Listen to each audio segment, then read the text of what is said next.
मालिक के गुणगान गाना, अल्लाह वाहिगुरु सदगुरु मौला की भक्ति इबादत करना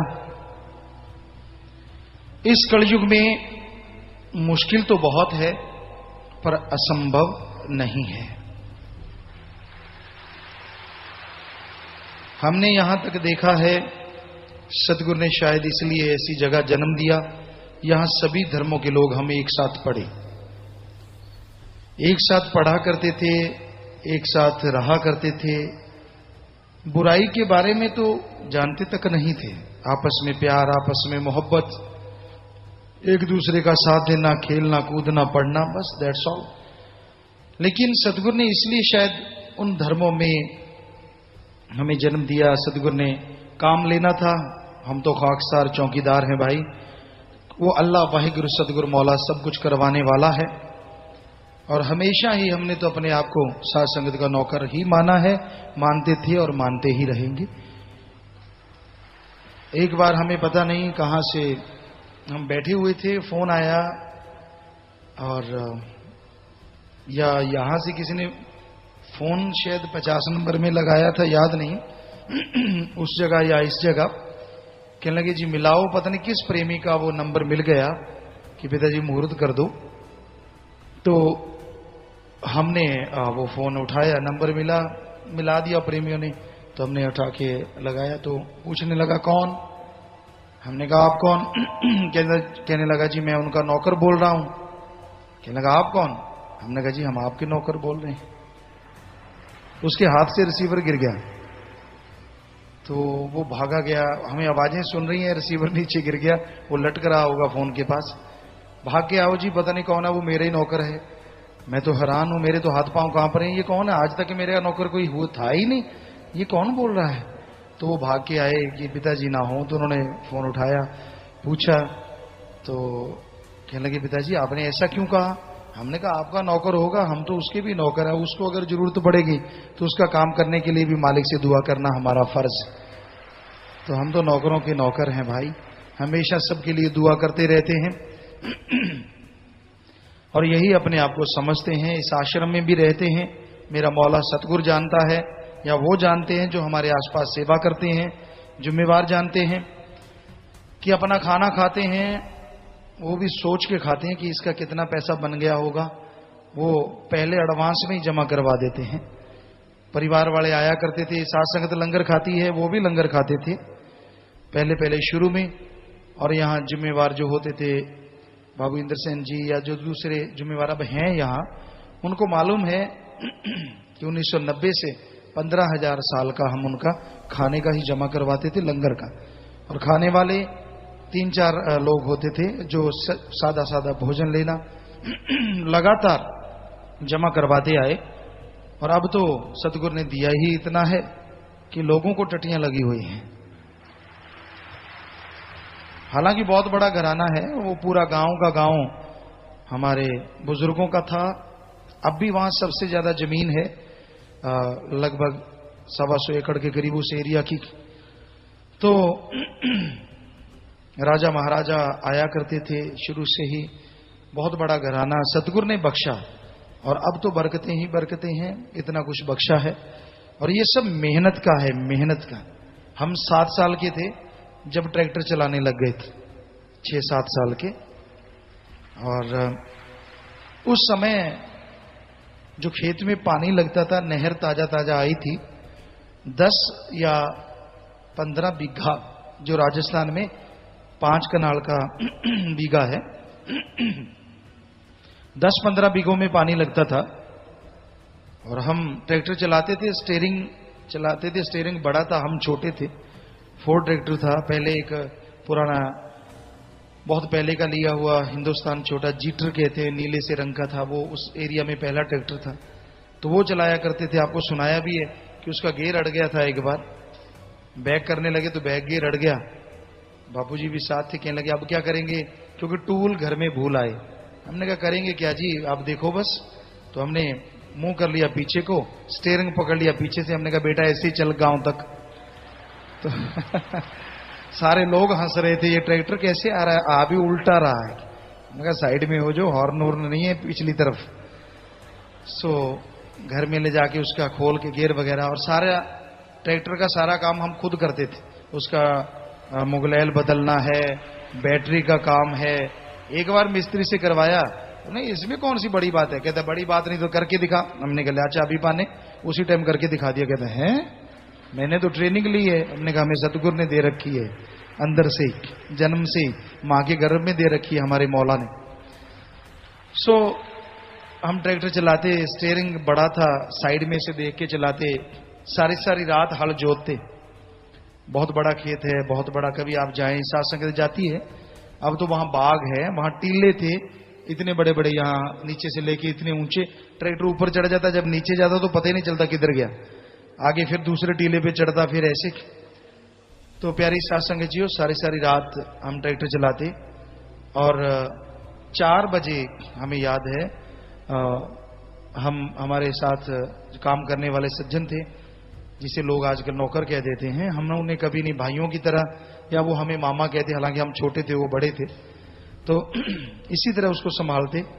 हमने कहा 2 घंटे तू चला ले, पहले उसको सुला देते। तो वो 4 से 6 चलाता, बस 6 बजे उठ के हम चले जाते सीधे खेलने के लिए।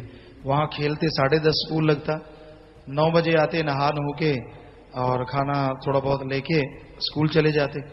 स्कूल में जो भी पीरियड खाली मिलता, जो भी टाइम होता खाली, तो उसमें होमवर्क करते रहते। स्कूल के मॉनिटर थे अपने क्लास के, तो दूसरों को भी कहते थे यार शोर ना करो, आप भी लिखो पढ़ी करो, हमारे टीचर भी यहाँ आए हुए हैं। तो उनको भी कह देते कि आप लिखो, और हम लिखते रहते अपना होमवर्क। एक रिसेस टाइम होता है, माता जी को पता है, उसमें हम इतनी स्पीड से आते, जैसी रिसेस होती 45 मिनट की, हमें लगता है, पूरा तो नहीं याद, शायद 45 मिनट की होती थी या 42 मिनट की। तो हम दौड़ के आते माता जी को पता होता था, दरवाजा इतनी दूर था जितनी दूर आप यहां बैठे हैं, और वहां से हाल इससे थोड़ा ज्यादा ही दूर था। तो वहीं से आवाज लगा देते कि माता जी हमारा खाना, बस हमारे पहुंचने तक खाना तैयार।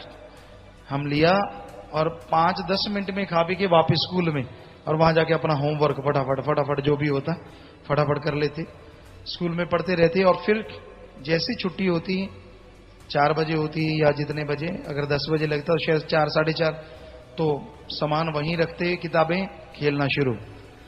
जो भी आ जाता, आजा भाई, वॉलीबॉल वाले वो थक गए, चलो शॉर्टपुट वाले वो थक गए, जेवलिन थोड़ी एक डंडा सा रख रखा था, कभी कभार वो भी फेंक लेते, या फिर क्रिकेट खेलते। इस तरह से रात को कबड्डी वगैरह सारी रात चलता रहता। तो सतगुरु ने ऐसी ताकत बख्शी उस दाता मौला ने, कहने सुनने से परे।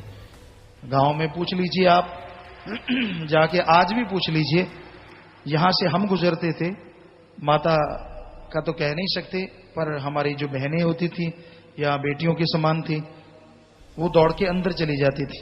यहां सतब्रह्मचारी है, गुरु सर की अब जिम्मेवार है वो सतब्रह्मचारियों की, तो उसको पता है। वो कहते, वो चाचा कहते हमें, कि लगते थे किसी के चाचा किसी के ताऊ, गांव में जैसे रिश्ते होते हैं।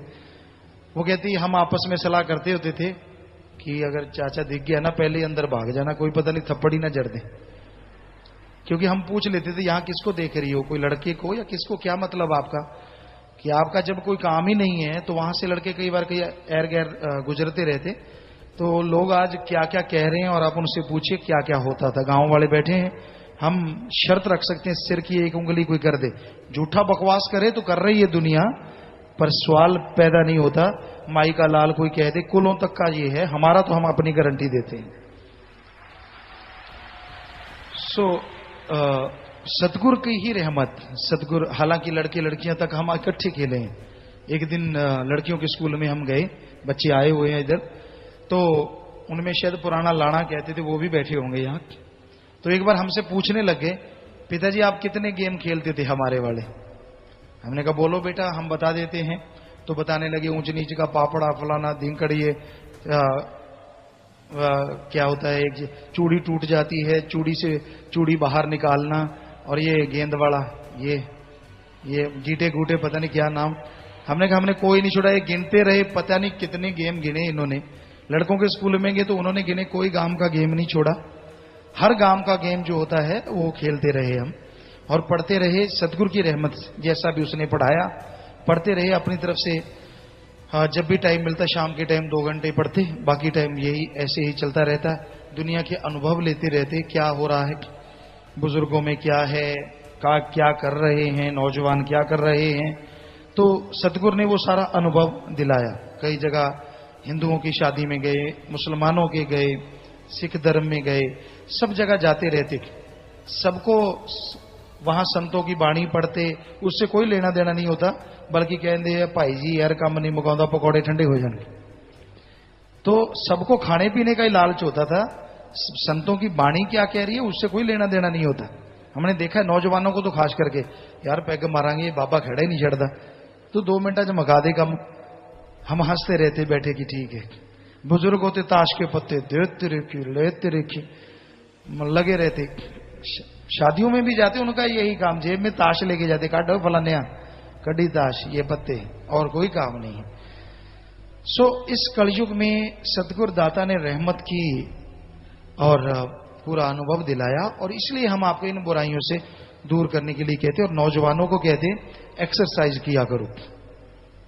घर में अब तो घर बदल गया है, खेत में है, पहले वाला घर भी है लेकिन वो भी बदला हुआ है। पहले होता था कि नरमा तोलने के लिए बापूजी ने अपने टाइम में एक गोल कुंडा सा लगवाया हुआ था, तो हम जाते आमतौर पे, माताजी डरते थे इन चीजों से, हमारे एक्सरसाइज से या और से। तो वो काफी ऊंचा था, शायद 8-9 फुट पे, 8-1 फुट पे था। तो हम जंप लेके उसको पकड़ लेते एक हाथ से, तो एक हाथ से उसको पकड़ के सीधे नीचे लटके जाते, फिर ऊपर जाते, फिर दूसरे हाथ से ऊपर नीचे। ये था हमारा जिम। फिर बरामदे में डाट लगी हुई थी, और डाट में एक राड डाली जाती है टायरेड। पुराने मिस्त्री जानते हैं, सचखंड हाल में आप देख लो, ये नीचे है, वो शायद 10 फुट ऊंची थी, 9-10 फुट। तो हम 4 पाई पे चढ़ के जंप जुंप लेके उसको पकड़ लेते। तो माता जी का शोर शुरू हो जाता है, आप गिर जाओगे, चोट लगेगी, फलाना होगा, धींकड़ होगा। हम अपनी बड़ाई नहीं कर रहे, अपने सतगुरु मौला की, जिसने ये सब कुछ बख्शा है। तो हम उसमें पांव अड़ा लेते, दोनों 9-10 फुट ऊपर था, दोनों पांव ऐसे लटका के और नीचे लटके जाते पूरा सीधा, और फिर दोनों हाथ पीछे कर लेते और अपना नाक सरिये पे लगा के फिर नीचे आ जाते, फिर ऊपर जाते, फिर नीचे आ जाते। तो माता जी का शोर जारी रहता। नीचे बेचारे पकड़ तो पाते ना, जब पकड़ने लगते हम ऊपर चढ़ जाते। तो फिर शोर मचाते, क्यों अकेला बेटा था, नीचे पक्की फर्श थी और इतनी ऊंची जगह थी, कोई ऐसा नहीं था कि जाल नेट बंधा हुआ था। आप तो नेट बांध रहे ना भाई, कहीं ऐसा कहो पिताजी ने बताया कल को कोई उड़ाना दे दे, ना ना ना ना, आप ना पंगा लेना। क्योंकि ऐसा सतगुरु दाता ने रहमत की। और ये हमारे, या फिर कुतरा करते, गांव में कुतरा करते हैं, हरा चरा काटते हैं। पुरानी मशीनें होती थी, तो काम करने वाले 2 लोगों को कह दे जितना तेरा दिल करता है लगा दे, हम चलाएंगे मशीन, चलाएंगे भी एक हाथ से, बाएं हाथ से चलाएंगे, तो हमें रोक के दिखाकर तेरे में हिम्मत। चैलेंज यानी कंपटीशन से काम करते थे। तो वो बेचारे लगाते रहते, पता नहीं उनमें में से कोई आया या नहीं आज। तो वो चलाते, खूब जोर से लगाते, और सतगुरु की ऐसी रहमत थी, कभी भी हमने मशीन नहीं रुकने दी। और फिर उन दोनों को लगा देते कि अब आप दोनों चलाओ मशीन। और मशीन ऐसी होती थी कि पंजे के बल पे चले जाएं, जब ऊपर का हिस्सा है ऐसे पंजे के बल पे, तो उससे पूरी बॉडी की एक्सरसाइज होती है। यहां भी हमने सतब्रह्मचारियों को करवाई थी, और वो नेशनल में फर्स्ट टाइम जाके गोल्ड मेडल जीत के लाए थे। टग ऑफ वार में फर्स्ट टाइम गए थे, कुछ नहीं जानते थे, और नेशनल में बड़े बड़ों को धूल चटा दी। दंग रह गई, ये कहां से आ गए भाई। तो सतगुरु की कृपा, हम उनको कहते कि आप दोनों चलाओ मशीन, तो वो दोनों चलाते, सतगुरु का नाम लेते, हम मशीन में इतना लगा देते, 2-3 तो मशीनें ही टूट गई, और उनको बंद करवा देते, दोनों ही आखिर बंद हो जाती मशीन, इतना ज्यादा हैवी हो जाता। ये बेपरवाही का रहमो करम। कई बार साथ संगत को होता है, पिताजी अपनी कोई बात सुनाओ, ये हमारी बात नहीं है, ये सतगुरु का रहमो करम है। 100% हमारे भगवान थे, हैं, और आगे भी हमारे तो वही भगवान है। अल्लाह वाहे गुरु राम। दृढ़ विश्वास हो, आदमी क्या नहीं कर सकता, हौसले बुलंद हो। कई बार आते बाजीगर आते गांव में, तो उसने क्या किया, एक पांव में से ट्रैक्टर गुजार दिया। हम घर में आए, ढाल पे ट्रैक्टर खड़ा था, लीला वहां पे होता था। हमने कहा देख क्या बड़ी चीज की है। हमने पैर नीचे रखा, ट्रैक्टर पूरा गुजार दिया। उसने एक टायर गुजारा, हमने दोनों ही गुजार दिया। उसने ईंट रखी थी, हमने ईंट भी नहीं रखी। नहीं, क्या खास बात है, सतगुरु साथ है, परवाह किस चीज की। कहता जी मैंने सुना है फलाना आदमी ट्रैक्टर उठा देता है। हमने कहा अच्छा इधर आ। हमने ट्रैक्टर पकड़ा, फोर्ड ट्रैक्टर था, आगे से उसको उठाते। हमने अच्छा ऐसे उठाता था? कहता है मैंने है क्या, सतगुरु साथ है, परवाह किस बात की। तो मतलब ऐसे बहुत सारी चीजें हुआ करती थी सतगुरु की रहमत। तो हम नौजवानों की इसलिए बार बार कहते हैं ना खाया करो तड़िया, पकौड़े, डोसा, फोसा, पता नहीं क्या क्या लटर पटर खाते रहते हैं, और उससे होता हुआ था कुछ नहीं है, कोई ताकत तुकत नहीं है उसमें। घी जलता है और दूसरी चीज को भी जला देता है।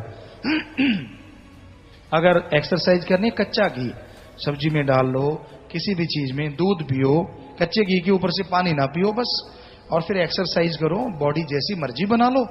क्यों भी डॉक्टरों के घूमते रहते हो, क्यों नहीं एक्सरसाइज से अपने शरीर को तंदुरुस्त कर लेते। बुजुर्ग भी यहाँ तंदुरुस्त हैं जिन्होंने माना। सो आपसे यही गुजारिश है कि आप फॉलो कीजिए इन चीजों को, ताकि तंदुरुस्ती आए, घरों में खुशियां आए, और मालिक से दुआ है मालिक रहमो करम से सबको नवाजे जी।